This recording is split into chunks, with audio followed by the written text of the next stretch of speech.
Welcome back to Aliens Watching Reality TV. I'm Erika.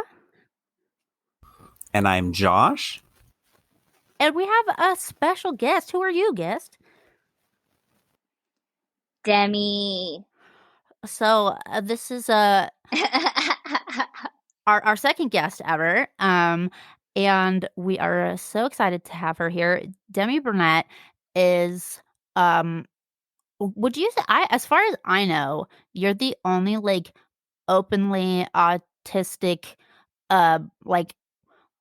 person who was on one of these big reality shows that's not supposed to be about being autistic. It was a pretty big deal when you came out about it.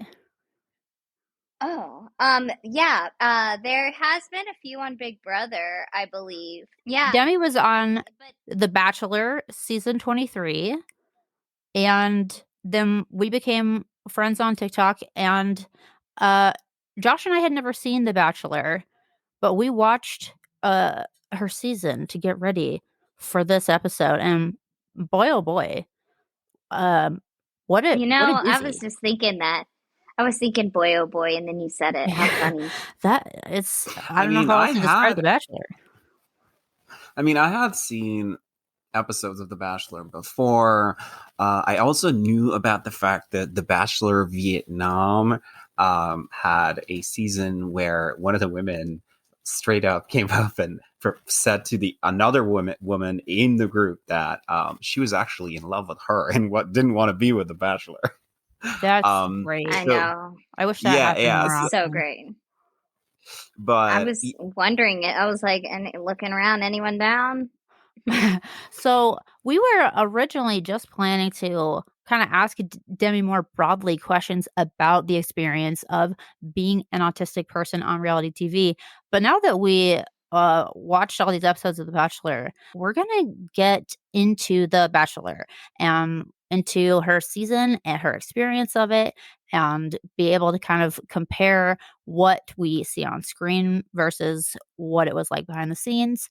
And then we're just going to talk about what it's like to be autistic on one of these shows and to figure out that you are autistic because of one of these shows. My first question really is, why The Bachelor? Were you a fan of it before? What was your journey into getting on it, and why did you want to be on it? I don't really remember applying. I watched it with my friend, and I was wine drunk one night, and I submitted a photo. I don't know. I probably did it more than once. I mean, maybe I didn't. I don't know. Because I was just always drinking wine and watching the show with my friend. So I just watched a couple seasons, and I applied. I mean, the motive for me is to get on TV. That's the motive for everyone, whether they admit it or not. That's what I say too. Yeah. At least, I mean, if you wanted to just find love, then you would get on a dating app. It is literally... You wouldn't risk your whole reputation to go on a show where you get manipulated. It is not... No way. It's the silliest thing to pretend. But just being on a show where there's 29 other people competing... It's the odds aren't good. For one person. The odds are what, 3.3%? The odds aren't good, so you better make yourself stand the fuck out. And wow, you really fucking did.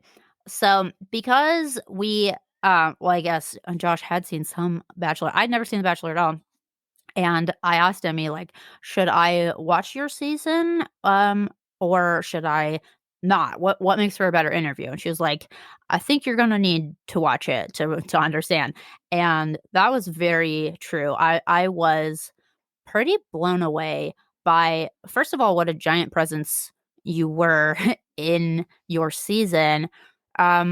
But also just how it is a case study of an autistic person being singled out and villainized by neurotypical people. And it's just these social patterns that I have experienced, and I would say probably basically every autistic AFAB person has experienced, and then to watch you go through it on TV was like it was just wild and also infuriating.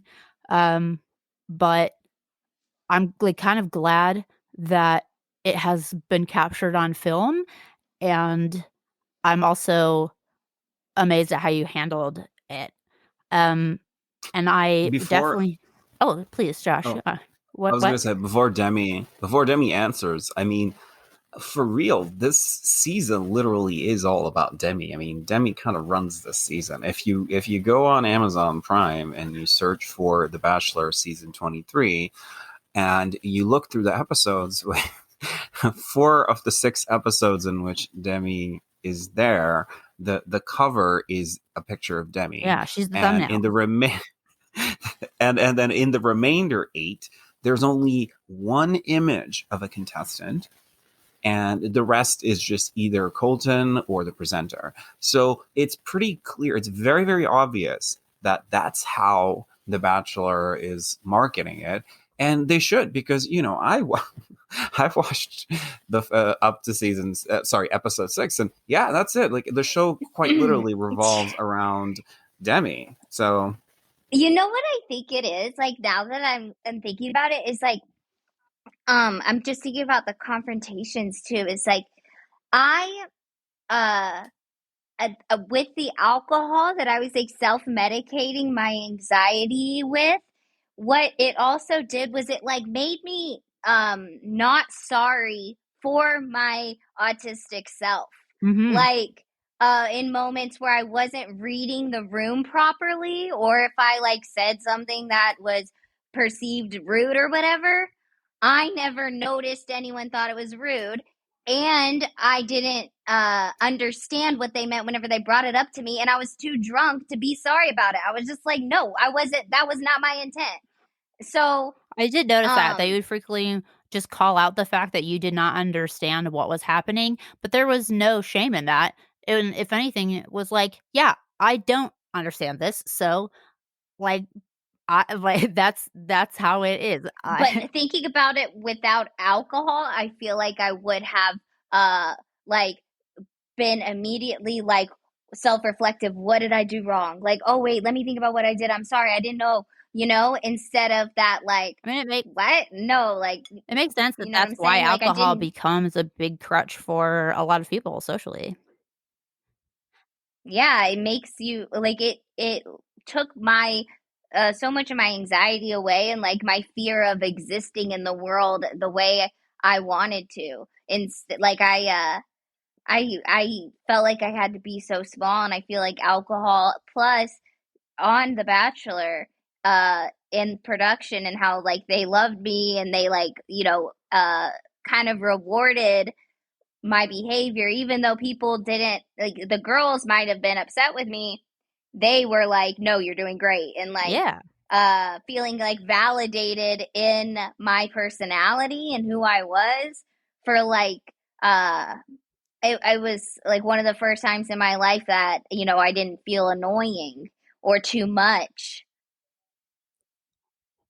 Yeah, because a personality that makes for good TV is not the same as a personality that makes a group of girls like them, you know? Yeah, and also, like, I'm trying to get the approval of production because I'm trying to be a freaking TV star over here. I'm not trying to be besties with everyone. So if I'm getting a pat on the head from production, like, I'm like feeling like, yes, I'm doing it right, like, and I'm having like fun, like I'm just getting to be myself, and like this is all silly and amazing, and they're letting me feel like I have an aspect of control, because like uh whenever we would have to talk to Colton, if we had to see Colton, I had to talk to him, like be one of the first people to talk to him, because I had to get it over with so that way I could relax the rest of the night. Because I wasn't going to be someone who didn't get to talk to him at all. So I would be like a production's ass until they let me talk to him, because I was like, guys, like I can't sit down, I can't focus, I can't eat, I can't think until you just let me have my time with him. And also, what are we going to do during that time that is going to be something interesting to stand out from the group to ensure my safety another week? Yeah, which you did consistently, and that is exactly what made so many other people mad. Um, I also kind It of, made everyone so mad. It made them so mad I when mean, I'm there's over a there certain plotting. there's a certain thing that I wanted to say about how you were acting there, and it's called a Gordian knot. It's a legend from ancient Greece, and so apparently there's Yes. a yeah. So for our audience, the Gordian knot was apparently in the city of Gordium in ancient Anatolia today in Turkey. There was a cart, and it was tied to a pole in the city somewhere, and it was tied with a very complex knot. And the legend in the city was whoever unties this very complex knot is going to rule Asia, basically. And so Alexander the Great shows up into the city, and he obviously goes into, see the legendary thing, and everyone's like, go ahead, do it. If you can do this, if you can untie this knot, then you will rule Asia. And he just takes out a sword and chops it. And that's kind of how you were going there. Like everyone's expectation was to just for you to go through all of these ritualistic steps that everyone has to go. And you were like, no, other I'm people are trying to allowed to do play this. by the So I'm going to rules do this. and get his attention Yeah, and stuff. yeah, And Demi is just like, I'm going to walk up and ask him to talk. And people are like, what? You can do that? yeah, exactly. Like that's the thing. Like There is a once, lot of producer like interference. So like if you don't like bother your producer enough, you're not going to get time. Or if you just believe your producer because they tell you like, "Hey, well, I'll let you talk to him in a minute." And then you ask again later on, "Hey, yeah, in a minute." They will do that to you all night if they're trying to fuck you out of here. If they're trying to get you riled up, they're trying to get you to cry, they're trying to fuck with you. They are going to never let you speak to that lead. Yeah. Unless, like, obviously they can't if you physically just go do it. And that's the thing is like, at that point, I would if I was her. I would have just gone. I wouldn't have let the producer say shit. I would have found out where he was without anyone noticing. So I would have just been like watching the girls, seeing where they were going, keeping eyes on Coco, and I would have talked to him if they wouldn't have let me. Like if my producer would have kept fucking me off, you know? Yeah. And that's something that it just stood out to me watching your season and the dynamics is because I just recognized it in every single time I have ever been part of an institution or a group is there's this thing that happens, and I think this is a very common experience for autistic people, is that like there's a certain way that you're supposed to like there's rules and timelines of how you're supposed to like move up in the institution, and I just come in and um do it differently and faster. Um and that makes people really mad. And so like for example, um I gosh, it's like I don't even want to give examples from my real life, but I kind of have to. So like when I was doing improv, I took like my 101 and 201 in condensed classes that were instead of like 8 weeks, they were 2 weeks, and went all day. And then I got an internship and I interned every day of the week by making up for other people's like shifts they couldn't do. And I just raced through all the entire like improv curriculum, and I was good at it too. So like I passed every class and I got into advanced study within a year. And that is something that usually takes people years, and usually they have to like retake certain levels and stuff. And I didn't realize that I was making lots and lots of people mad because they thought I was like skipping in line, and that it was unfair. And what will happen is like a lot of individual people have simmering resentments against you, um, that they are waiting for a time when they can orchestrate like a takedown with a bunch of other people, and then all of a sudden Yeah. it's like everybody pretends they like you until 100 people all at once can tell you how much they hate you and have always hated you, because they just don't like it that you didn't like follow the rules. You didn't do it the way you're supposed to, but I didn't even realize there was a way I was supposed to, and also, there's no real reason I had to do it that way, and also, sorry, but I was better at it faster than some of you. And people fucking hate to see that, and it's happened literally every single time I have, been in any kind of, like, organized group, to the point that last time it happened, I decided I never want to know a group of people who all know each other, like, ever again. I'm going to try to not ever be part of a community, because it always ends up in, like, me becoming the monster who must be run out of town, and I just don't wanna fucking do it again. And to see how quickly that dynamic happened for you too, it's just like, yeah, this is just how it goes, and it always happens this way, and it doesn't it really matter what we do. It's just the fact that we're not doing it the same way as everybody else, because we can't, because we aren't like everybody else, and that inherently makes people mad, and then it becomes this dynamic of, like, uh, one person versus the group, and as soon as the group is able to, like, as a whole, attack you, then that's when they do, and, It's kind of like piranhas. I really think. Oh, sorry, what? I said it is kind of like piranhas, where like the whole group kind of like swirls around you, but nobody attacks until one attacks, and then everybody attacks. What was that knot called earlier that you said? The Gordian knot. It is. I was thinking that would be. Sorry, I was thinking that would be a great episode title. Demi Burnett, the Gordian knot. it would, except for I'm very literal with my episode titles because I'm very SEO minded.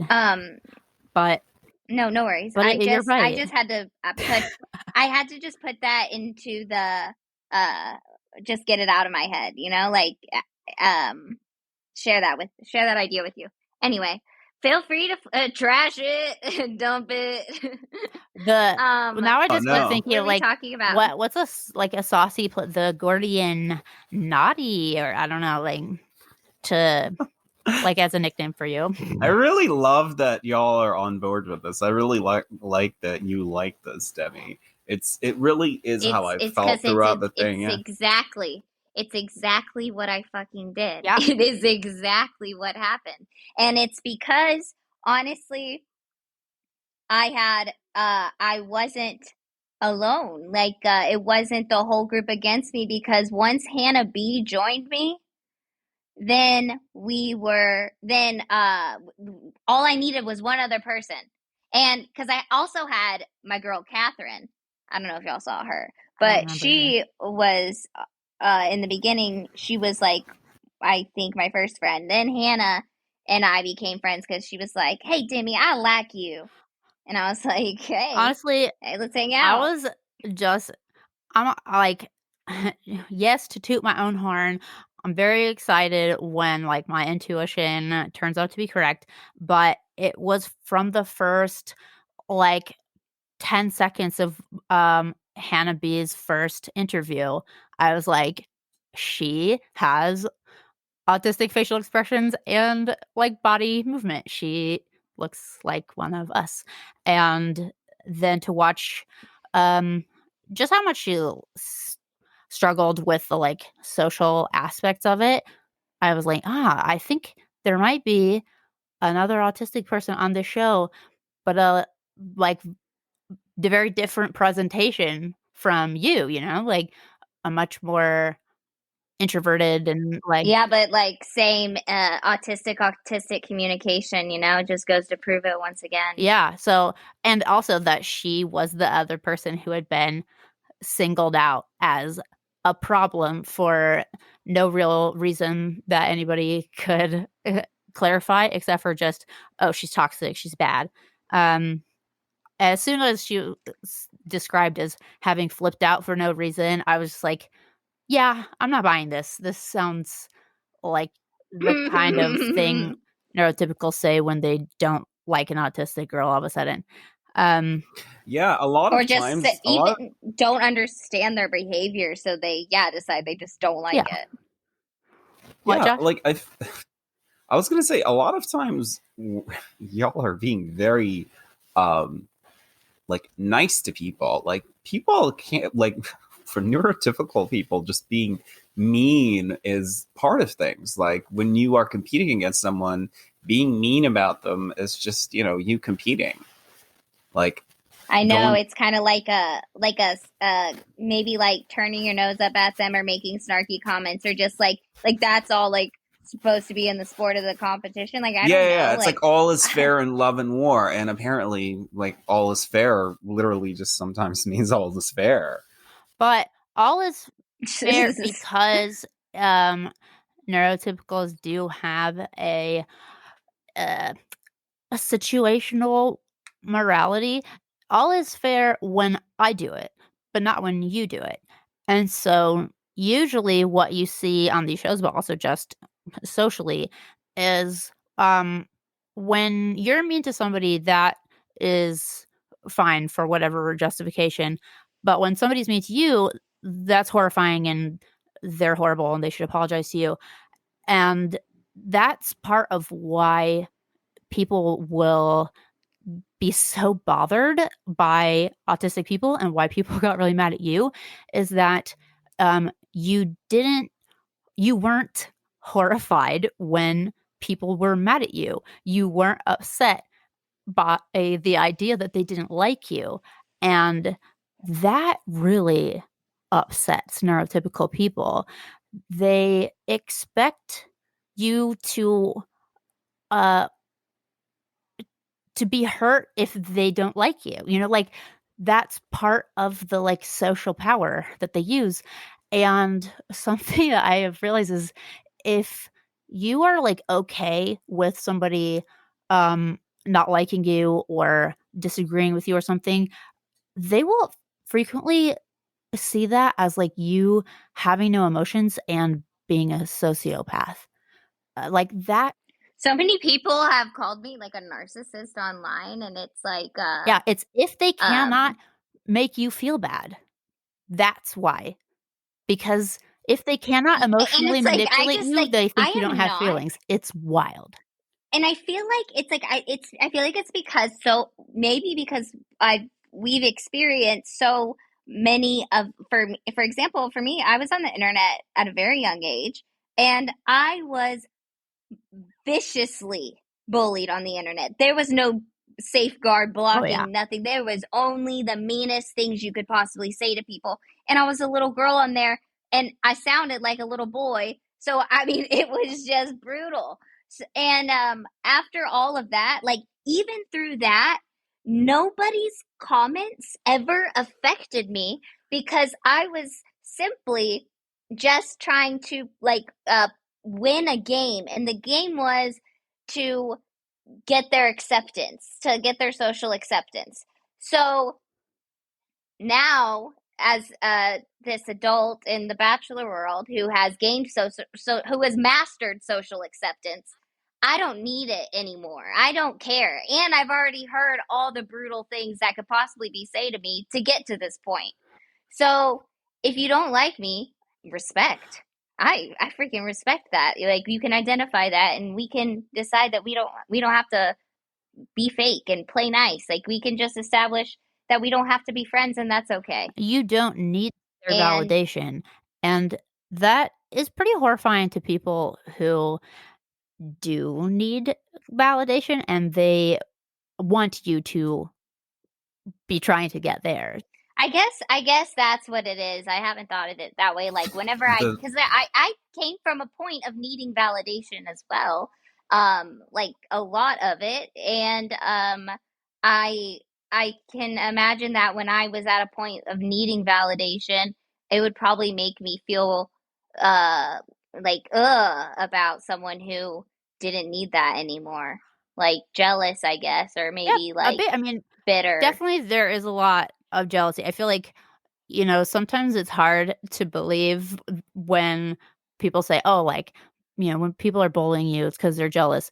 But on your season, it is so obvious that, like, s people are very jealous, and that is the Well, and biggest it's just reason. the best part is what are they jealous of too? They're jealous of the airtime that they know I'm gonna get. They're jealous of the attention I'm getting from production, and nobody will ever admit any of those things. So what do they do instead? Shit on me. They're jealous that you think it's like, who do you think you are? That you think you can just walk up and talk to him whenever you want to.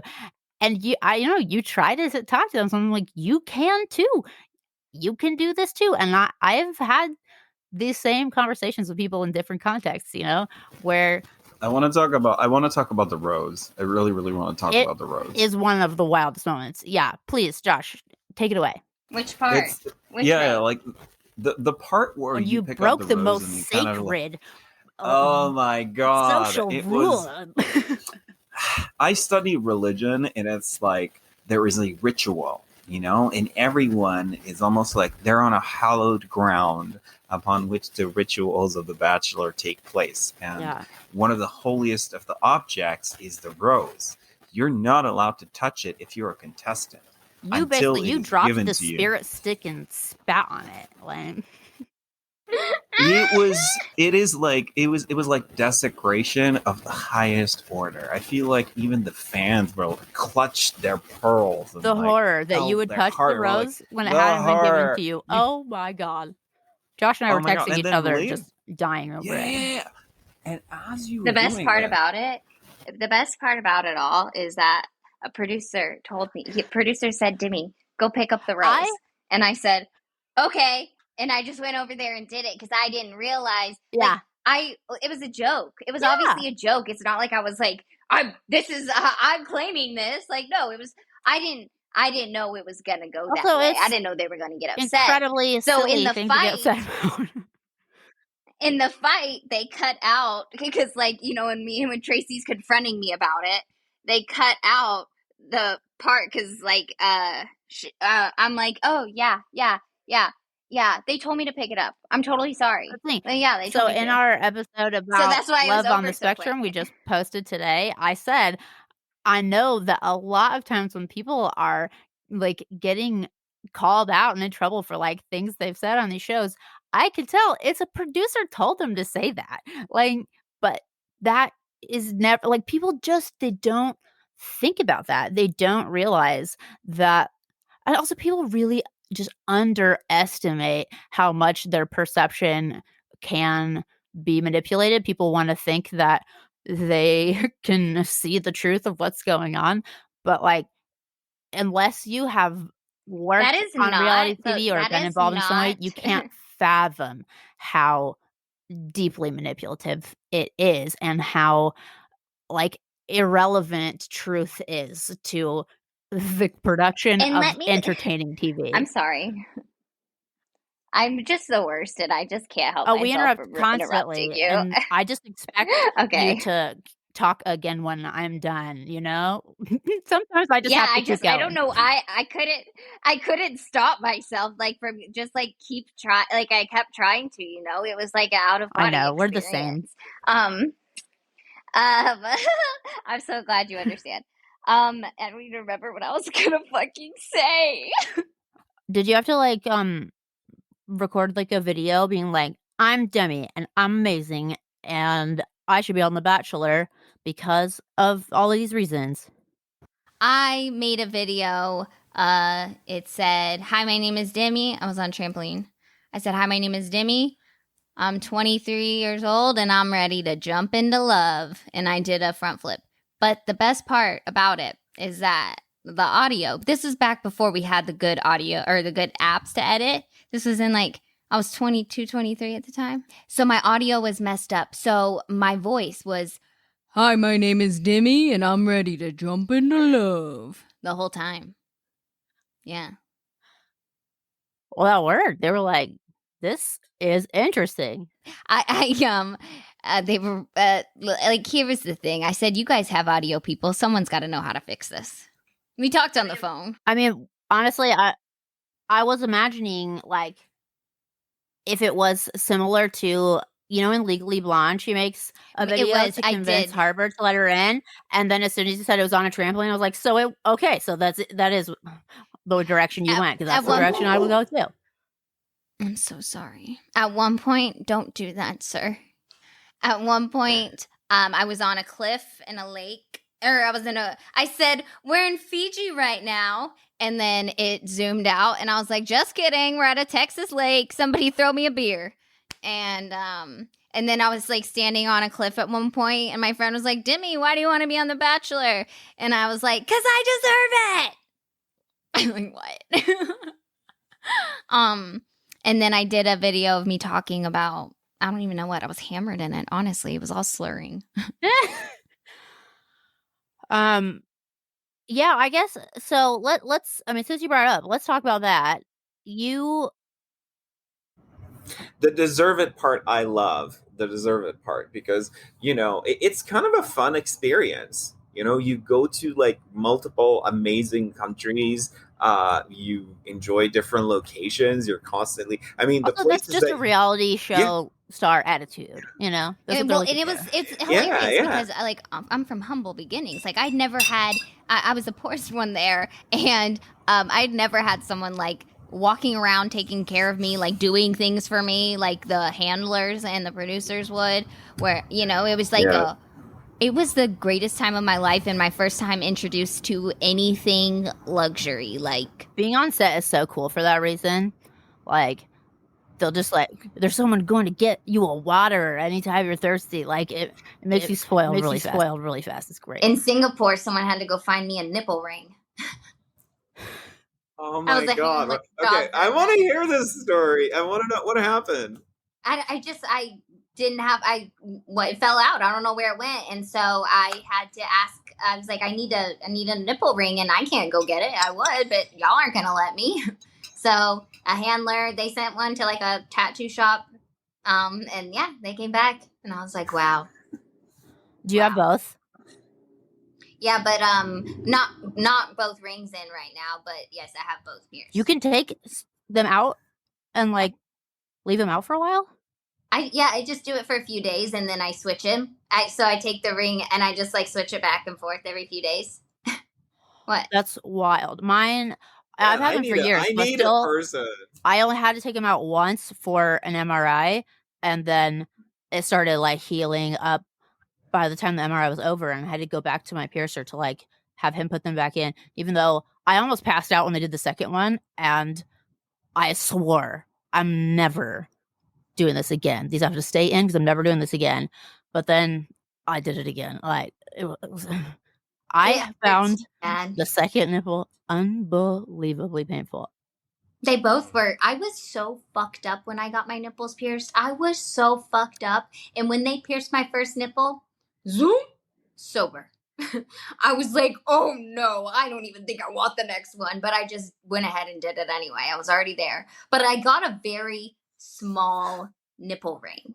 Like, I think that's why. And also, one of them is way too low. So I feel like it's not like through my like the part that heals super fast or something. I don't know, but maybe that's why, just because they're like they're small and not placed properly. Like literally, I have that kind of skin. It just starts like healing really quickly, which is like great for injuries, which I get a lot of them, but like it's terrible for changing my nose ring or something. You know, it's like yeah.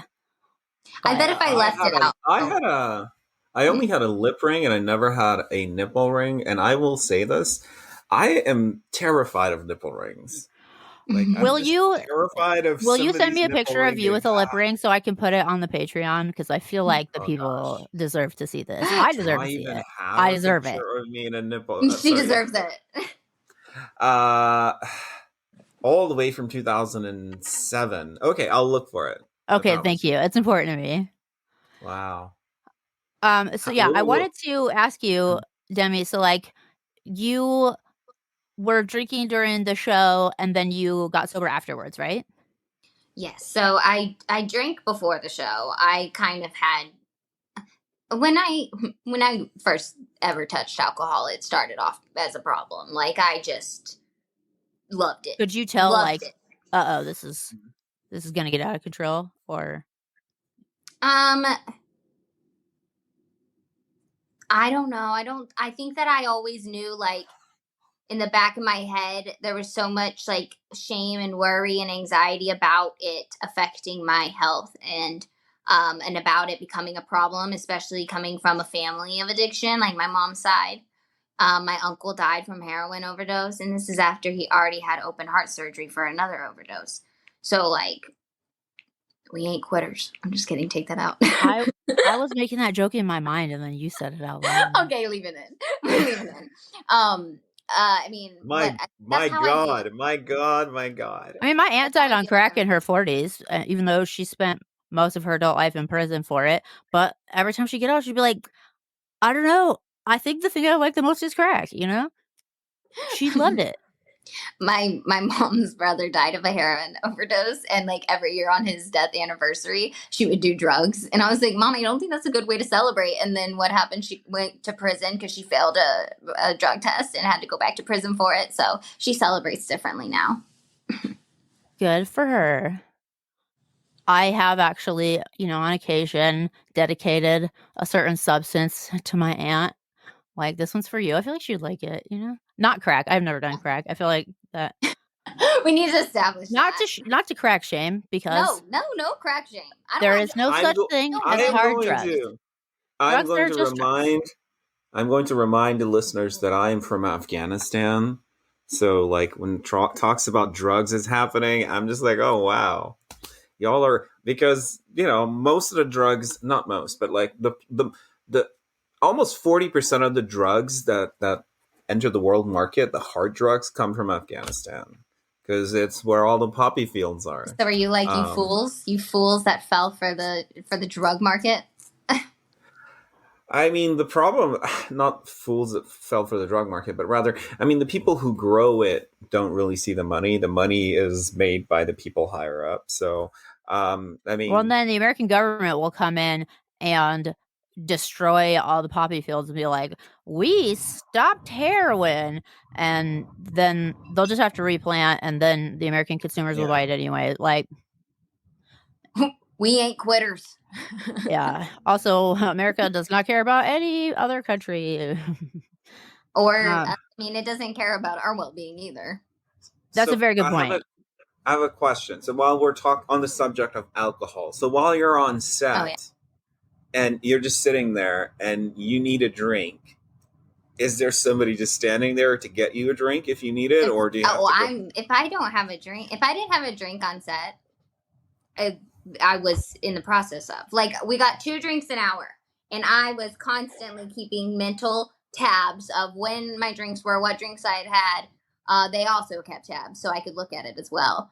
But I would find a handler and be like, hey, can you please go get me a drink? Or I have a producer. I would bug them so much about getting me a drink. I annoyed myself, but I couldn't stop myself because I was like so anxious, so anxious. I mean, you've said that you were using it like for masking, right?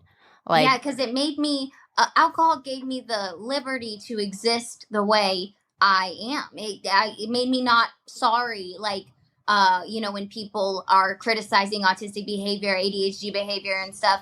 For me, I was like, I'm not doing anything wrong. Like, I didn't care as much. Maybe it made me, no, because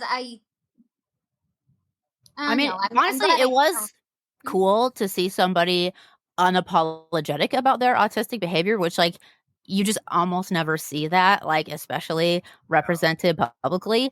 But, like, you would just be like, I'm not in the wrong. I did not do anything wrong. And I did love to see that. I gotta say, I was so excited about the parts where you were standing up for yourself, and I was like, oh my god, I wish I could literally if I could do this, my life would be so much better.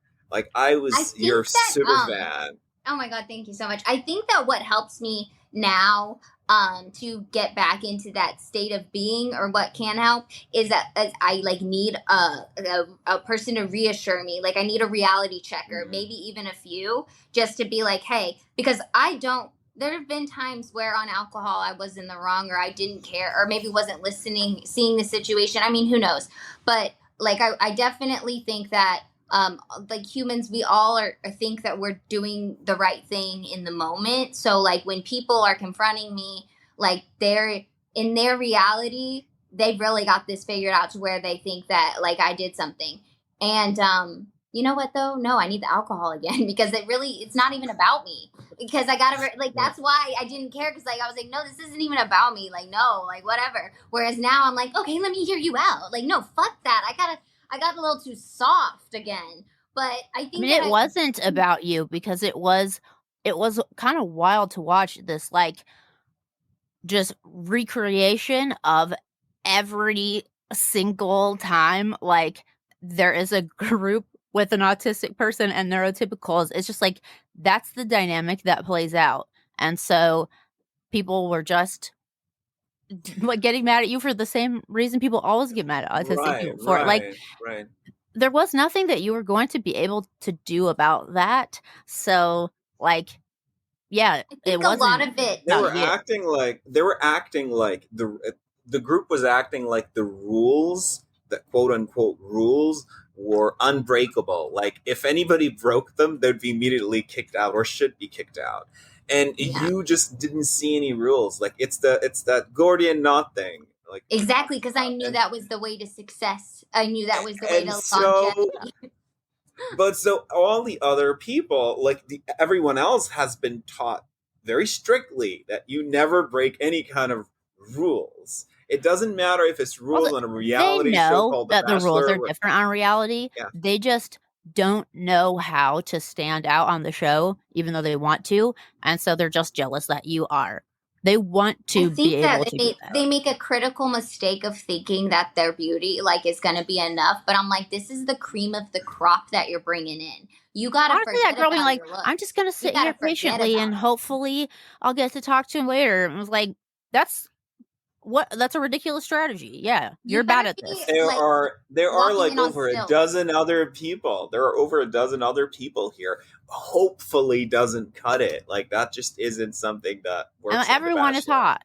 So like, it doesn't do anything for you. I think that honestly the real villains though are the ones that you don't even see on the camera, because they're the ones that were talking all the mad shit quietly and not to cameras. Wow. Because they knew that I was going to get a good edit, because they knew that I was doing what it takes to be the villain or the funny guy or whoever on the show. So none of them wanted to say anything on camera about me, because they also knew that their fate would be decided based on me. Because I had that power already. I went in there, guns a-blazing alpha.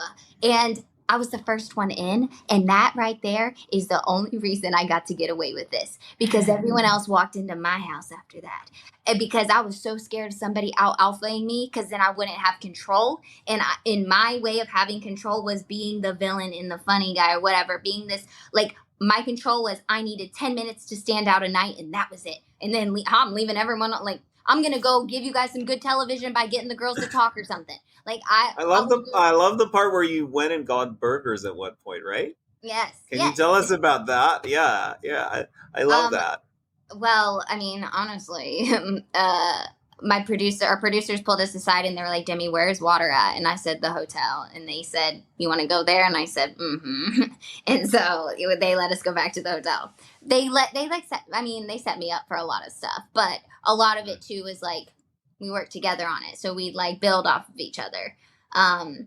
But I mean, Also, you understood can't what you were plan- doing. You understood, like, you're there Yeah, to be entertaining and but make a we TV. cannot talk about that aspect of it, or else it would. Right. I would get like, I would get really nervous if it became like scripty and stuff like that. I was like, no, just set Right. me up, and throw me in, because I am super fucking adaptive. Like, Right. and I'm so Because good. I have been masking my entire life. Yes, Oh and my I'm God. so good, Yeah. like off the cuff. Like, if I try too hard, it's not good anymore. You have to like. I'm just really good organically. Like, just keep the cameras rolling on me, and we'll get something good. And sure enough, they always do. And every time I watch it, I'm like, yeah, they spliced it together, and I gave them enough magic to work with. It wasn't all in one take, but it looks like it was. Did you know at the time the people who were talking shit behind your back, or is that like something you found out about later? So I think that the alcohol was a big, a big tool for keeping me ignorant of that, because I could feel it, and when I would feel that, I didn't like that feeling, and I would want to get drunk, and I would want to have a drink at least to like take this edge off, and then I could like chat with the girls and not feel scared that they were gonna like yell at me or something, you know, or be like, say I did something wrong, because I don't like when people tell me I did something wrong. So And they felt just so much like the entitlement that they think that they have the right to lecture you about what, like, yeah, that you're doing something wrong when you're all like adults. It's just wild to me. They're it's how like, I get treated so much in life. me too. Is patronized, and If people do it to autistic people, The constant questioning of your, like, how old is she? Did she have parents? And this all, like, yeah, it all sounded like things that people were told when they were young. And you were like, you don't want to be like her. She has bad parents. Exactly. Or I broke and that's all the what rules. people of us get good mad girls about were supposed to is do. when you're doing something Yeah. that they weren't allowed to do. That's Yes, why they are and mad at you. I know, I Yeah. relate to that feeling. I understand that feeling. I have felt that feeling, and you know what happens when you Yeah, feel it's that human. feeling? Like, we literally all we get all feel mad it about that. still. You just acknowledge it, and you say, you don't act on it. You say, yeah, I'm mad because I was told this is wrong. Is it really wrong? No, I That's why can do it theater too. kids annoy me, Yeah, because yeah. they don't care that they're being annoying. And I cared so much that I was being annoying, and I tried really hard to learn how to not be annoying. And then other people just be like, I'm going to Yeah. sing in the middle of this Chili's. And I'm like, I hate your guts, but also I know that, like, I hate them because I wish I was wish singing that in I those didn't Chili's. care that, Yeah. like, I was being annoying to an entire restaurant of people. It's the alcohol Entire helps restaurant. with that. Yeah. I once dated another extremely neurodivergent person, and as one time I came to visit her, as I am leaving, we are at the airport, at that part where you enter and the other person is not allowed if they're not flying, and she suddenly bursts into song for me, and there's like almost 100 people around, and everyone's just looking, and she's singing so beautifully, and I was just like, I sang back a little bit too.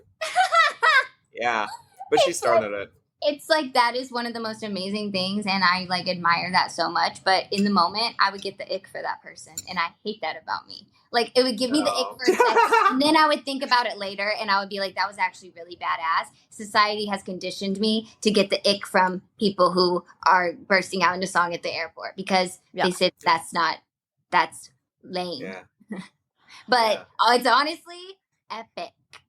So I have sort of it's a big question, I guess. So it might require a long answer, but I really want to know what was harder about being on a reality show for you because you're autistic, and what would have to, like, what would a show have to be like in order to be like, so that you wouldn't have had to drink to be able to do it? Like, you know, if it was just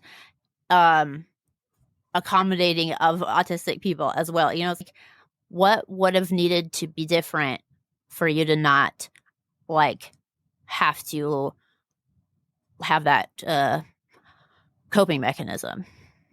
Does that make sense?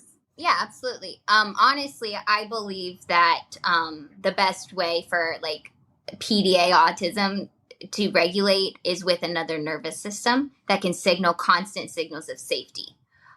For example, in those moments where I'm like scared that maybe everyone's talking about me and everyone hates me, blah blah. If I had just one other person who was like, I love who you are and who you're being, don't stop. I'm solid. Like, it's like, also if I'm upset about something, It's like if you had a momager who could just be there, like.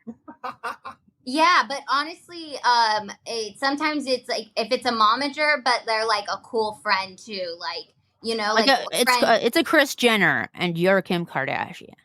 Yes, exactly like that. Exactly like that. It's just making me feel safe. Like, I feel fear and threat response so much constantly, and I internalize it because I taught myself to internalize it from birth. I don't know, but I mean, a society doesn't let girls speak as children. I mean, actually, they force me to speak, but only super politely and to, you know, show me off. Sorry, what were you saying about most women? Oh, is it most women in America I almost feel like have PTSD just from being women in America. Seriously, it's sick. Yeah, and when you grow up, I mean, the fact that most of us have been assaulted, that is just like, yeah, it's literally true. Literally, I like all of my friends, like we joke about it all the time, like because that's how sick. Like we're like, isn't it just so sick that we've all just been raped, like every one of us? Yeah, I met one person who was like, I haven't been assaulted, and then later told a story about how like somebody stuck their fingers in her vagina at a club, and it was like, you have been. That exactly. counts. They realized that they were assaulted later. Yes. Yes. Yes. Like, I hate to be the like bearer of bad news, but like that does count. I think for me, I realized that when pretty much every woman I knew at one point told me that it had happened to them. But yeah, like coming back to what you were saying, yeah, the fear response, the threat response, and the fear response is like pretty real. And especially when you're talking about size, and you're 5'3". And you know, as somebody who's 5'8", I can really 5'8", 5'9", even I can totally understand how someone who's shorter would feel like in terms of just the fear of violence against them, especially in a society where sorry, I cut you off. I think everyone is going to kill me. Like, that's why I'm a people pleaser at times, and I'm like, it's not because I'm like I've gotten through the people pleasing that I was traumatized from being like a good girl. I got through that. This people pleasing that I continue to do is for safety because I think that they are going to kill me. And I don't know why I think that. I mean, it happens. It's like, it is completely rational to have those kind of reactions because like you always are trying to survive. That's your survival instinct. Like, and that's like, I know sometimes, especially because like sometimes even the most like outspoken, feisty person will have a fawn response or a freeze response in a certain situation. And they'll be like, why did I do that? Why didn't I stand up for myself? It's like, because your core drive is to survive. And that was your best bet to survive at that time. And your body was looking out for you. And like, look, you survived, so it worked. And it sucked, but you're here. And so like, sometimes the things that we feel like are something wrong with us are actually our like adaptive strategies to live. Yeah. And it's funny how much I feel like these survival strategies also like lead into my subconscious. Like I will set myself up to where I won't get that activated. My threat response, my survival response won't get activated. Like how I live alone, how I like, so that way nobody can tell me what to do. Nobody can tell me that I need to like pick up my stuff, because that someone telling me to pick up my stuff irrationally makes me go into fight or flight and just like start like freaking out. And I can't say most of the time you can't regulate off of that person after they've done it. Like luckily now, like with Cecily, if Cecily told me something, I could be like, you gotta fix this. Help me. Like, you told me to do this. Like, what do we do? You know, and she'll be like, I'm an idiot. I don't know why I said that. And she'll like, you know, she'll help me. Cause in the moment she knows that that is not a reflection of how I feel about her. And that's the hardest part about, I feel like for me being autistic is that people don't understand that a lot of my behavior is not a reflection of how I feel about them. It's my survival brain taking over and I'm panicking. This is all panic. If I'm saying, fuck you, I'm panicking. I mean, I don't actually say fuck you. I wish I said fuck you. I probably say something worse. Like, I don't know. I'm probably like, you're so stupid. Like, oh, you idiot. Like something like, I don't know what I say because I'm in survival mode and I'm panicking. And it has like absolutely nothing to do with the person. It is so not personal. And it's like, I know that this looks like everything you've been told is evil, rotten, bad person vibes here. But I promise you, like, this is not real. Like, this is just my brain panicking. It's a meltdown. It's a neurological event. It's that, like, you are past the point of being able to control that response. And now, and like, what people don't understand is that that's a thing that would happen to anybody, like, if the right triggers happen. Like, human brains melt down when they are too overstimulated. And in fact, like, it's the same categories of things will overstimulate anybody. So there's a reason why, like, at Guantanamo Bay, they tortured people with loud music and bright lights. And that it destroys your brain.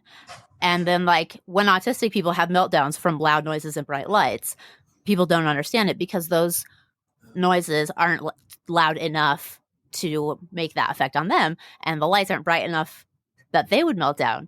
But if you just, like, change it so that, like, it's the same amount of brightness proportionally, they would have the same reaction. Yes, and it's also like, so on top of like you're saying, this overstimulation, also as a late diagnosed autistic person, I'm learning what overstimulates me. I'm learning that like, for example, if I start getting overstimulated, I can't process that too much information, and I'm like, stop. If someone tries to touch me, I will smack you, I'm not trying to hurt you, but like, if you touch me, like, that stimulation is way too much, and I am throwing hands. And the last thing I want is a comforting hug. That is not comforting. Get away from me. What is the worst for me is when it's a light touch. If there's any light touching on me, I'm like, I'm gonna break your fingers. But it's not even like that because it's so fast. Are you okay? Are you okay? I mean, it sounds like, though, you have been accommodating yourself, like, for a long time. I mean, even before you knew exactly that that's what you're doing. And, like, we all do this, really, because it's the only way to live as an autistic person is you kind of arrange your life around your needs. And we try to avoid the situations that cause us to melt down. And, like, it's the hardest on people who have, I mean, it's a reason why autonomy is so important, because it's like people who don't have their autonomy, they can't control their environment, they can't choose where they go and what they do. I mean, it's like, you see some of these kids who are autistic and they have, like, the, like, classic autism mom, and their mom, like, makes them go to places where they would have meltdowns and then just, like, films them having a meltdown and posts on Facebook and is like, autism is so hard. You have no idea. We struggle every day. And it's like, your kid should not be melting down every day. You are putting your kid in the wrong situations. Why are you taking your kid to the fucking store? Yeah. Because, like, I asked my mom, hey, did I have meltdowns as a kid? Because, like, I didn't really remember having them. And she was like, no, I knew the things that would like make you guys have one, and I wouldn't take you there. So, like, I didn't take you to the store because you would. And like, I had one meltdown, and it was because she took me on a submarine when I was 3, and she was like, and that was a mistake. I learned from it. And it was just like, where was the? That's why I had a childhood. Basically, it was like, not underwater, but it was a museum. Yeah, it was like a submarine that now was in a tourist attraction. Oh, okay. Where was that at? I think she said. I think it was in Galveston or something. I think it was in Texas. But yeah, I mean, I was like, 3, so I don't really remember it. But it was just so wild to realize, like, I had a childhood basically free of meltdowns because my mom just like recognized the things that would overstimulate me and didn't put me in those situations. And then I've had way more meltdowns as an adult because like there's very little understanding for adults. Like you're just expected to be able to put up with everything. So I've just been put into more situations that I could not change and I couldn't get out of. But like over time, more and more, I have set up my life to not do those things and be in those situations. And also, Frida helps with that because, like, after I had one meltdown in the grocery store, Ralph's in Van Nuys, and I pushed people's carts out of the way and I ran and I was like, ah! And then Frida was like, you know what? I'm not taking you to the grocery store anymore. It's okay. You just tell me what you want and I'll go by myself. And I was like, sounds good. Thank you. That's all I want. I love grocery shopping before COVID. Oh my God, no. You will never, ever, ever. I've hated grocery shopping my whole life. Every time my stepmom asked me to go, I would be like, no. I hate it. Well, that's what I did when I was a kid. See, this is some of this is cultural because in the culture that I grew up, my mom couldn't go get anything. So as a kid, I was handed the cash and I was supposed to go to the little market and literally get all the ingredients, get onion and tomatoes from one But for store. you, it was your moment of autonomy. You were getting to like... It was amazing, yeah. Yeah, that makes sense. At the same time, and I would like steal money and go to the arcade. I was going to ask you if you used any of the cash for things for yourself. Yeah, of course. But well deserved. Here, like, thank you. But even here, like, I loved when I used to live near a Trader Joe's from about 2017 to 2020. I used to love going to. Yeah, I used to love going there, and they have much wider aisles. I hate that. No way. The Trader Joe's that's near me. No, Trader Joe's is more. Yeah. Trader Joe's is more crowded nowadays, but they're what everywhere touching me. All around you, they're touching you, and they're all looking at you, waiting for you to move all the time. I'm like, see, that's the problem. At the grocery store, there are all these people and all these carts, and nobody is like looking out for other people and where they are, and so I just feel claustrophobic everywhere, and you're just like, this is again maybe like a size and being an immigrant kind of thing. People just avoid me. I'm like. At the grocery store, I feel like people aren't even looking. They're just like, yeah, my cart is in the very middle of the aisle, and I don't give a shit because I'm looking at pancakes. You know damn well that those Karens are looking at us, and they're saying, oh, yeah, easy targets. Let's take out our whole bad year on these bitches. They would regret it with me because I actually, I have a fight response to mine gets triggered as well, and I'm telling you right now, scrappy motherfucker, I will kill you. Especially like I need you around me. I really like need you around me, Demi. So like whenever somebody needs like some real truth told to them, I'll be like, Demi, just take it over from here. It's so weird because I don't see the brutal part of the honesty because I value honesty so much, and it's like one of my core values, and I think it's just who I am, and I think it's so respectful to be honest like that. So when people talk about my honesty being brutal or whatever, I'm like, I really wish I could see it from someone else's eyes because that's just weird because people were saying way more mean stuff to you. But like, how come I was playing God? Like your honesty is regarded as brutal, but we don't even deem me the Antichrist today. Yeah. Oh my God. Even though I've been thinking about it lately. Being the Antichrist, if you are the demi demons. Oh my God. The Demian. I said, well, it's not Oprah. It must be me. I have a question I have a question that is about the ending, like the episode where you leave. And were you told anything? How did the process go? And I'm also a little bit like, I was surprised you were literally carrying the show until I found out later about Colton being gay. I was surprised that you were let go because I was like, wow, this is the whole show. No, but yeah, so no, it's okay. I mean, here I am interrupting your question. So the ending, it was raining so much that night because we were in Vietnam, and in every country that we actually went to, it was except for Singapore, it was like monsooning, you know.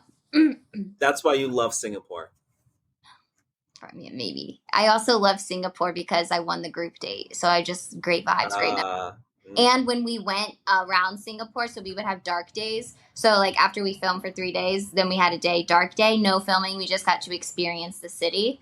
And oh my God, Singapore is the most amazing, like cool shit, and it's so new and clean. That littering is illegal. It's illegal. Gum's illegal. Yeah. I was, before we went to Singapore, I was like, ladies, can I get your contraband? Trying to get the gum from them. My God. Being so stupid. Yeah, you couldn't be drunk in public. Everyone looked at me. But so you can't tell you're drunk on the show, by the way, because I take ADHD medication. Oh gosh. Also, like everyone is acting in ways that are not, that they're like not how people would usually be acting. So it's like you just seem like you're on a reality show, you know? Yeah. But it's still, I when I was, back in 2005, I went on 2 different trips. Once for 10 days, I went to England, and once for 4 days, I went to Belgium. And they were like some of my best memories because, you know, you go out there and you're young and you get drunk. And I also lost my virginity on that trip. Nice. But it was England. It was dark. It was dreary. It was raining most of the time. There was nothing fun. Everyone was grumpy, and yeah. You're like, so like I was saving myself for marriage, but I gotta mix this shit up. Let's lose it. I'm just kidding. Also, I need to like go pee. We could either pause or I also don't really care if like you guys want to just keep talking without me for a couple minutes. I don't care. I'll answer this question while you pee. You down, Josh, or you need a break? No, I'm good. All right. Then I just want to answer this while it's on my mind. Yeah, like just keep going. Okay, and I'll just come back. I'm fine with that. We'll miss you. All right. Thanks. Bye. Okay, did I know I was leaving? So yeah, the whole process of leaving, and how did that happen? Well, they asked me if I wanted to go to his room, and I like asked to go to his room all the time, and they said no. And so I was like, yes, finally. And I was so excited. And then I kind of started getting a little sus, and I was like, I asked a producer, because I would ask, I'd be like, in the beginning, I was like, am I going home? Am I going home? And then I realized, oh, I'm not going anywhere. And then this time I was like, hey, am I going home? And before they were always like, no, we'll tell you if you are. This time the producer said, well, I don't want you to. And I was like, oh no, I think I am. But I thought maybe not. Maybe I'll get this rose because maybe his one-on-one date isn't going good and he has a rose to give away. I don't know. But yeah, and then I left and I was so upset. And I think that a lot of that, like, you're in a bubble, so you're like kind of being like brainwashed into liking this person. And also it's like completely out of my control. Like they had been giving me my way the whole time, like, or at least giving me enough sense of control to keep me satisfied. And that's all I needed. Like I said, like 10 minutes of something entertaining. So I know I did my job for the night and I'm good. Right. And so I no longer felt safe. I no longer had any control. And I did not want to go back to my reality. But then my reality turned around quick. So when you were, so one of the things that, I guess you didn't see it coming because you were talking to the producers and you felt like, from talking to them, you felt like you weren't going anywhere. But did you feel anything from your conversations with Colton? After I told Colton, I said, I'm falling in love with you, he immediately started making out with me. They cut that part out, but he immediately just starts making out with me. And I was like, and then he goes, I'll be right back. Goes, talks to his producer, comes back and says, I don't see it being you at the end. And I'm like, that was so weird. Why did you make out with me? But I didn't say that. I was This is super okay. This is super super funny, and like, thank you for telling me this because it really looked like you were a lot more shocked, because before you were telling us, and then suddenly it was like, wait, what happened? And so I was trying to figure out if this shock was from you going in and not knowing anything at all, or something happened there, and it seems like something happened there. Well, it was that, and it was honestly, I just was so mad I had to go. I didn't want to leave. I did not want to leave. I was having so much fun. Like, it was the best thing I'd ever experienced, you know? Right, right, right. I mean, how long had you been there in terms of time? Month. Wow. And maybe longer. Wow. It's incredible. I think Yeah. so. When we first started, so I'd never seen The Bachelor before this, and then first like 3 minutes of watching it, I was like, this guy is mayonnaise. Like, there is nothing. Why is this person The Bachelor? Like, so boring. And then after I'd watched like an episode or so, I was like, okay, I get it now, because he is very good at making every girl feel special and like he likes them. And I think that he's good at this because he's gay, because he's had a lifetime of pretending to be straight. And so it's also what I was like, he can turn that on for any girl because he's not interested in any of you, really. So it's all the same. Like, he can, but he's so good at it that it's like a little disturbing because he can really, it's convincing. That's not the only disturbing thing about that man. Well, I mean, I do know that like he ended up being accused of harassment. I mean, because he did harassment, and like that definitely makes the whole season very weird to watch. I know, it makes me uncomfortable also knowing that he was on Grindr before our season. And so hearing that he was years before. And I'm like, you were doing this to be the Bachelor. So, like, okay, I have had experiences with many men where we're both hot and we immediately fall in love, like the first night. Like, it's easy. I do it with every man. I mean, I know how to do it. So when it wasn't happening for me with Colton and I wasn't feeling it, but like I was getting these mixed signals, like him making out with me and he like giving me roses and stuff like that. It was just the most confusing experience for me. Like, I kept asking producers, I was like, I really don't think he likes me. Like, I don't know why, but like, he doesn't. And they were like, yes, he does, Demi. And I'm like, okay. But you just couldn't, did you feel like he was attracted when he was making out, or was he just going with emotions? I thought the makeouts were just fine. He was a virgin. It looks real. I like the way he's looking at people. It looks real. It looks real. Like, just I can see it. The face he's making, the way he's looking at a girl, like, it definitely would feel. But it was never, ever, ever easy. The conversation. So imagine being an autistic person trying to navigate a romantic conversation with the man who's not attracted to your sex at all. So, like, I am trying to read him so hard and, like, trying to perform socially the correct way to get acceptance to continue my journey on this show. And I'm just so fucking confused. I'm like, yeah, I need a shot before I talk to him. Were you interested in him for real? Like, was that real? Initially, absolutely not. But like, as time goes on, like, of course, you spend so much time thinking about someone, talking about someone, competing over someone. You have people telling you, I think you're falling in love with him, Demi. It looks like you're falling in love with him. You're like, well, am I? I don't know. Sure. And then he does look like Ryan Phillippe. He's very pretty. I told them during casting, I said anyone but him. I said, make it anyone but Colton. Because of his personality or his looks or both? Everything about him just was not it for me. Sorry. People don't have to be attracted to me. I don't have to be attracted to people. Did I fake it for TV? I sure as fuck did. Yeah. But then I did grow to a point where I did like him. Like, I off of a very weird, sick, false relationship, like, I called him Coco. I thought that was cute. But, like, I definitely it was never, like, an easy conversation. It was never like, wow, I really felt like we just vibed. It was like, I just was talking to a motherfucking robot. I didn't Like, see him what have was that? conversations like that with anyone. Like, Everyone, once we all started talking about it, everyone was like, no, it's really hard to talk to him, right? And I'm like, Yeah. bro.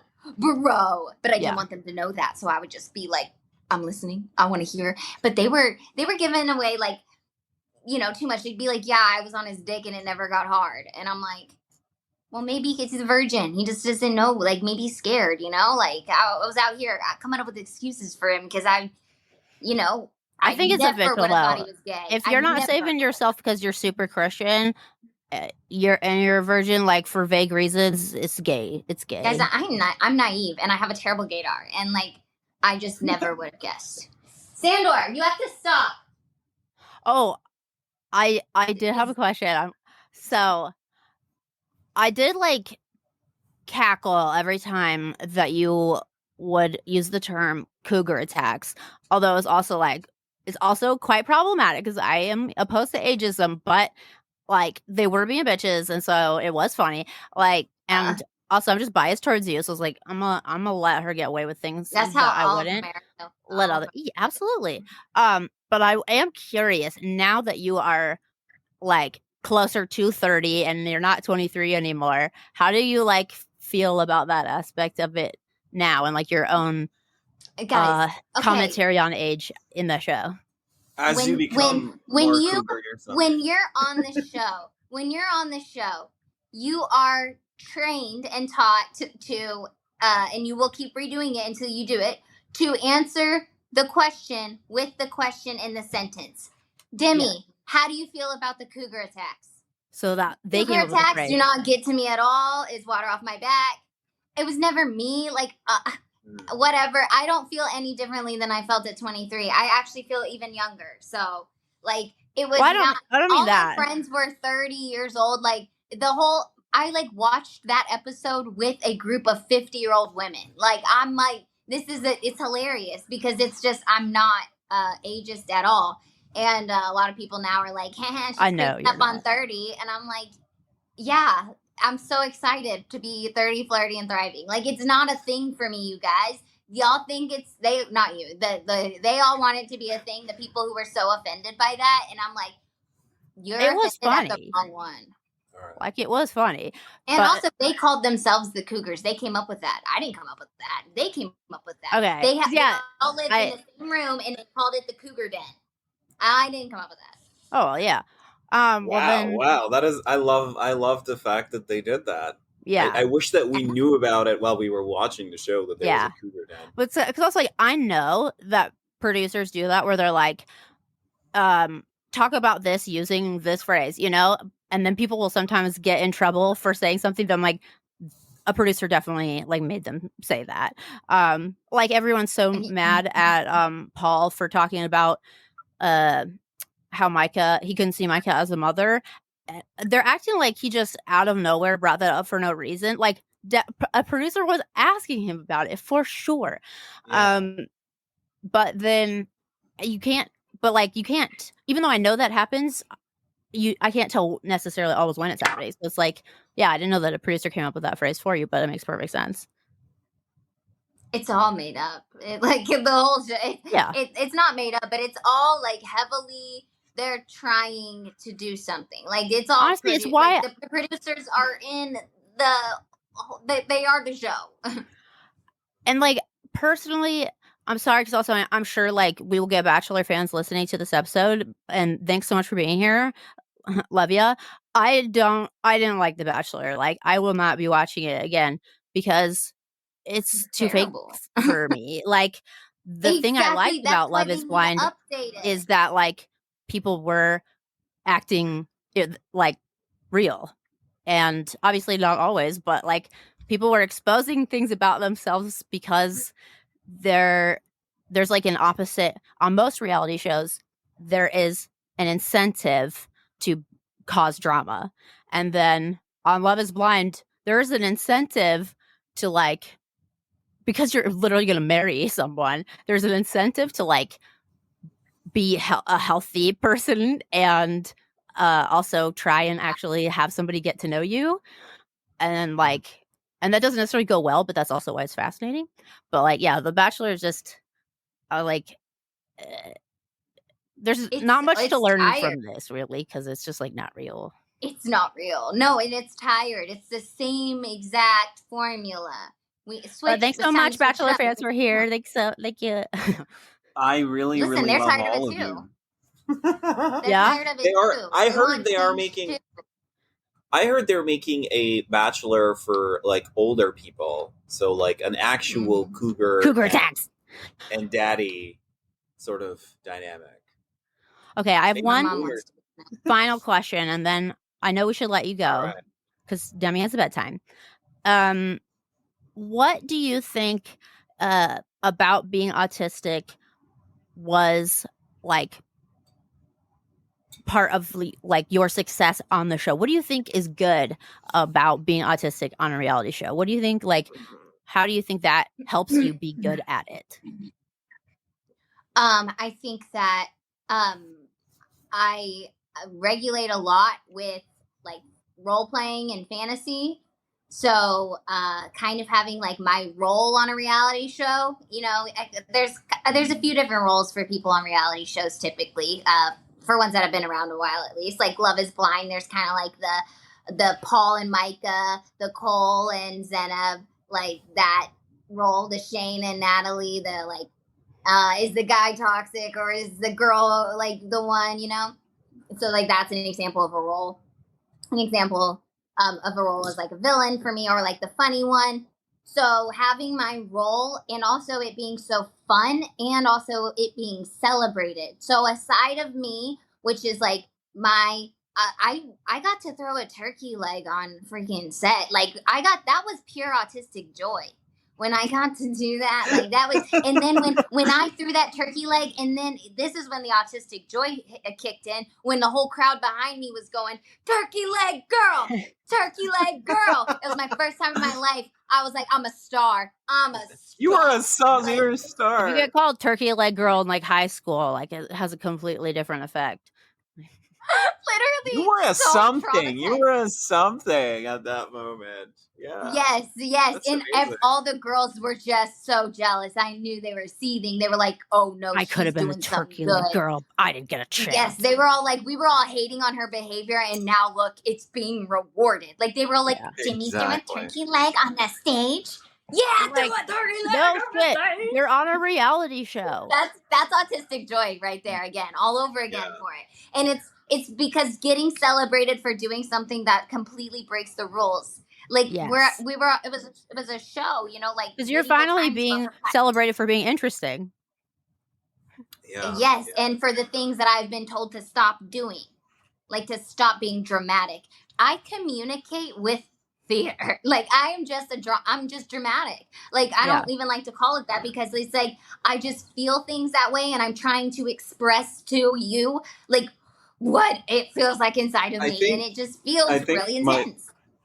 I think for me, the favorite part of the whole season was when you're all out there in Singapore. I think it was Singapore, and you're out in a market, and Colton is ahead, and there's like this group of beautiful women trailing him behind him, and you suddenly run up and like grab him from behind, and he has to now carry you on his back, and you can actually see that there are moments where he's tired, but he's like fuck, and he keeps going. He does not want to be carrying me.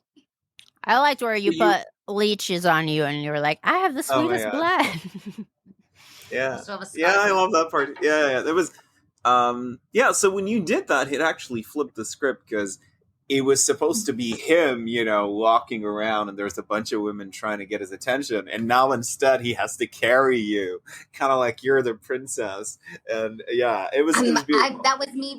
That was me pissing all over him, you know, like alpha dog. Like that's exactly why the girls got mad at you, is because you were violating the rules of the hierarchy, and you weren't understanding that your status is lower than his. You were acting like an equal, and they are not. Like right, exactly. Like that's a PDA, baby. We're equalizing all day. I love it. And also, and it's like I have to do it to feel safe just real quick, you know? I'm like, guys, just let me have my moment, and then y'all won't see me. Like, I will let it be. But if you don't let me have this moment, you're going down. You're gonna go down. If I win, everyone wins. That's the thing. If being I follow an my interesting rules, my season rules, is good for everybody. there are no rules. If this is almost always the autistic thing. Like if you let me plan it, everyone will have fun and have a great time. Just yeah. But yeah. Here's the Demi, thing. I really like to be in the back seat of that. I like someone to plan everything, but I never trust anyone to do it enough. So if I let someone plan something, then it's usually like me just verbally abusing them the next day of how they did it all wrong. All right, you better not do that about this podcast because I'll be mad. I was gonna say I'm not. No. I mean, like, no it's only like whenever it's like causes me stress. Like, for example, if we're going on a picnic and the person didn't pack like paper towels and plates and stuff, you know, I'd be like, so what are we gonna do? Eat with our fucking hands, Jessica, and fucking use our pants to wipe our sticky fingers with? God, you fucking moron! What do you think? You're gonna suck your fingers clean? You sicko! What if then they start crying? What would you do? They're like, I'm so sorry. oh my god, When that is someone like starts crying? I would be like you're mad because they didn't pack right, and then but they actually like really feel bad. What would you do? Okay, I didn't pack well for the picnic. I'm so sorry. It was really bad. I'd be like, well, I'd be like, I think sometimes I get instantly super mad when people get upset like that, because I think that they want me to stop being mad because they're crying. Like that is usually what's happening. Sometimes I know, so I'm like I'm not trying to like be mad, but I'm like, I'm not gonna fucking you're not off the hook because your brain is the size of a pea right now, Jessica. I'm just kidding. I'm being. Oh my god! We gotta get you back on TV. You're made for it. Oh my god! I'm just comedic effect. I know. I'm just all this stuff I don't really mean. I just talk like that because I think it's funny. I don't know. Jessica's fine. I don't even have a friend, Jessica. Yeah, honestly, fuck Jessica. No. If you are gonna organize a picnic, pack right. Don't forget the paper towel strawberries. Love is Blind. What? Huh? Are we talking about the Jessica from season 1 of Love is Blind? It was just a. No. She's been shit on enough. She sucked. Yeah, she sucked. She's been through. She was. Oh my god. There's always that role too. There's always that role. You never want that role. Speaking of, we just did a whole episode about Jessica and Mark for our Patreon exclusive premium episodes. So if you subscribe to the Patreon, $5 a month, easy peasy, you get a whole full episode. I mean, every week, and that's you would get to hear our thoughts about Jessica. And that's awesome. And the tea about Mark, which is honestly wild. If you want to know why Mark is actually way more of a villain than Jessica, then you have to subscribe to the Patreon. Here's better news. That is good. We're gonna do another episode with Demi too, so this won't be the last that you hear of her. Yeah, we can't get enough. We're such good friends. We're just stand-ins for America. America can't get enough. Neither can we. And if you guys have, we could have it like a what? Sorry. We no, could do it like a book club. Like we're book club. You know? Do we have to read a book? No. Oh, okay. The book could be a reality thing. Or a reality show. We just, whatever it is, we need to have at all times a similar common interest. But I feel like we will, seems like we already do. Which is like first thing that'll always keep us, the core is like autism and mental health, you know? Yeah. Which is the most important thing. To keep us, like, I don't know about you, but like in my everyday life, there's not a whole bunch of people that are always talking about it. And it's like, that's like the most important thing to me. And it's like, I hate whenever it goes a little dormant for a few, you know, it's like. I hardly have anyone in my everyday life, so. Me too. That as well. The people I see though, when I'm walking my dog, it's like, I'm autistic. Have a good day. Dog, not me. Oh. I was thinking today, the reason I have so many plants. The reason I have so many plants is because I want to have beings around, just not people. Plants are because of the very pro neurodiversity from people of me to even like respond, like hello, like when someone walks in and they want me to say hi, I'm like, oh my god! All of a sudden, I don't want to say a fucking word to you, and I don't know why. I'm so sorry. I'm like, I just want to punch you in the fucking face. But me being able to like tell Cecily stuff like that, we just laugh about it, you know? And then she's like, I don't blame you, farmer. I'd hit me too. And like that right there just regulates me to be like, oh my God, I'm such a dick. I love you so much. Thank you for that. Like my friend one time, she was, oh, this is like such an amazing regulation. I'm like so agitated, stressed out. I'm in my kitchen and she's in there with me. And I'm leaving the kitchen and she says something to me and that was like stressing me out more. And I'm leaving the kitchen and I thought she was following me. And I said, don't follow me. And I turn around and she's not near me. She's all the way by the sink. And she looks at me and she goes, you're the last person I would ever want to be anywhere near. But she was like, I knew she was joking. And I immediately hit the fucking ground laughing. I was like, bro, you just got me out of that mood. You literally just regulated me with that. Like so hard. Thank you so much. It was so funny. Anyone insulting me besides Frida, I'm not down.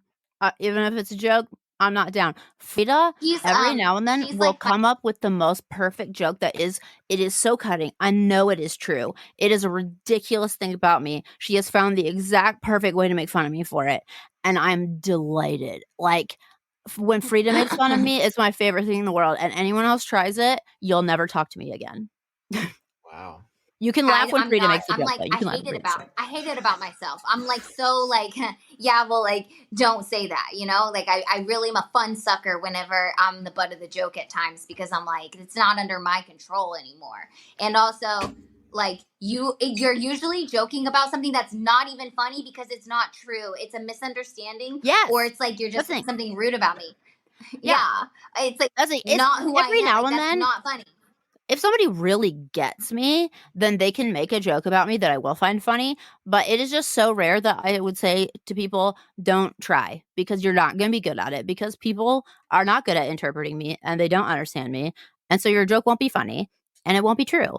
It has to be like, if you're going to make a joke about me, it better be about something that I would never expect, like something really dark too, like something that'll just fuck me up in the right way. But like, it has to be something that immediately I recognize is true, but I didn't know that about myself until that moment. And like, honestly, I think Frida is the only person who has ever been able to. I respect. I think it's funnier too because I'm like, wow, you really got some balls on you, don't you? Yeah, you because Frida is really nice. That's the thing. I'm the not nice one. She's the nice one. So when she makes a mean joke, of course, it's so fun. Yes, exactly. I love it. Maybe that's like how my brother feels when he finally gets me to freaking be mean. Maybe. So but this is just later drama. Sorry, my thing is about to die. I'm running to. Yeah, no, I think we should wrap it up.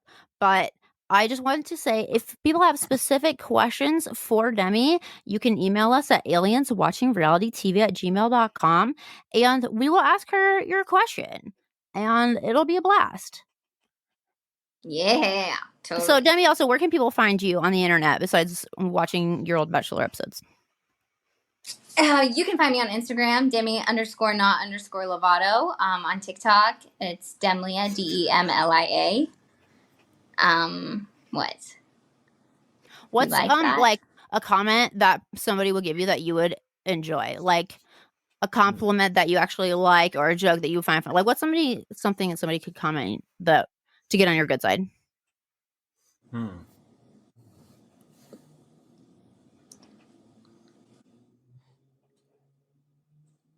don't know, man. Sometimes one time on TikTok, I posted 2 videos of me in a row. It was me lip singing the same song and doing almost the same dance, just a little bit different.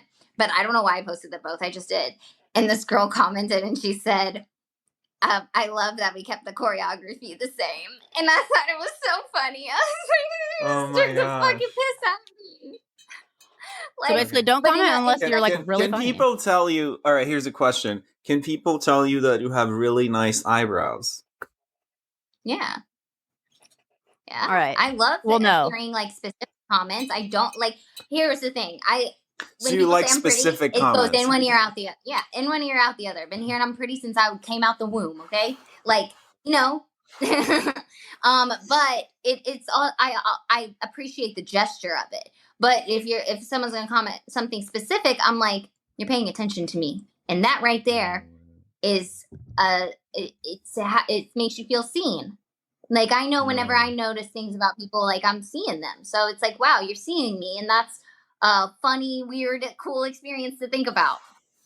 That you were looking at my if you eyebrows. follow Like, Demi wow. from this podcast, leave a comment about her nice eyebrows to let her know that this is how you found her, and it'll just be like a fun thing, a Look, private Botox, moment in It public. half works. So I mean, they look only good. the sides go. No. They No, but look look, as somebody. none of it's supposed to move.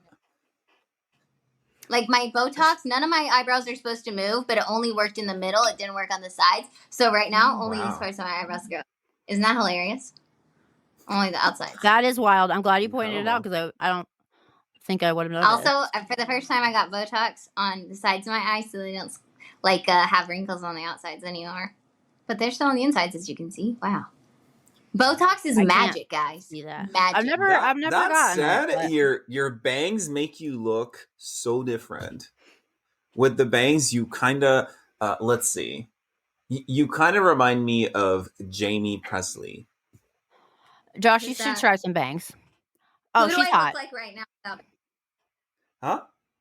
No, not right now. Without them, let's see. Without them, you kind of look a little bit like, I don't know, like if it's difficult. It's difficult to say who because you look very distinct. I don't want anybody to leave comments on my TikToks telling me who I look like or sound like, because 99% of the time you tell me something that I don't agree with and I find a little offensive. Yeah. Mm. Every now and then people tell me I look like Britney Spears and I know it's not true, and that one is okay. I'm okay with that. Tell me I look like Britney Spears. That one is good. I always the rest of the tell ones Erika. Okay, actually, yours Erika, is fine too. Yeah, I tell Erika that she looks like Julia Roberts from Pretty Woman. Not look, but also acts and sounds like also. I'm okay with that. I can see that, absolutely. Fuck yeah. I do floss every day too, so she and I have something in common. There you go. I floss my teeth every time I brush them. I don't brush them every day though, but every time I brush them, I floss, and I floss. That's why my teeth look good, is because when I do clean them, we go to town, baby. They do look right good. Now I'm pretty sure. You treat them like they are on The Bachelor, and your bedtime is actions. in 18 minutes. I feel a responsibility to get you to bed because you said that your bedtime is 10. Here's the saddest part is that I've got to feed my doggy and myself still. Yeah, so we gotta get out of here. I'm gonna be responsible for you not getting enough sleep. I can't do that. As I'm laying down, I'll fall asleep with the food on me. Oh, I'm like a sleepwalker, but actually my main thing I do in my sleep is eat, and I frequently eat an entire bag of chips, and that's what I did yesterday. An entire bag of barbecue chips. Kind of barbecue, barbecue kettle chips, HEB brand. I love them. I love them when I'm awake, but I love them more when I'm asleep. And Frida said that like she kept trying to take them out, like the bag out of my hands, because she thought I was gonna like choke to death on it because I was asleep eating them. And then I would give her this really angry glare because I do not want her to take my chips away. And I was like, "Well, I'm sorry about that, but I don't remember that." And she's threatening actually to like lock me in my room at night, and I'm like, I don't like that. I think I'd rather choke to death on chips. Oh my gosh. Oh my god, that's amazing. That's so funny. So thanks everybody. Hey guys, for listening to our podcast. Oh yeah, thank you all for listening. Let's text you guys until I fall asleep. Sounds good. I mean, we're gonna make sure that you are in bed by 10. So yeah. All right, stay safe out there, everybody. Don't choke on your chips tonight, and follow Demi and tell her how nice her eyebrows are. Wait, but actually, more importantly, email us with a question to ask her in the next episode. That's more important. And don't fake your sexuality for fame. Amen. Till death do us part. Amen. Also. Bye. Bye. Aliens Watching Reality TV is hosted by Erika Heidewald and Josh Shahryar. It's produced and edited by Erika Heidewald, that's me.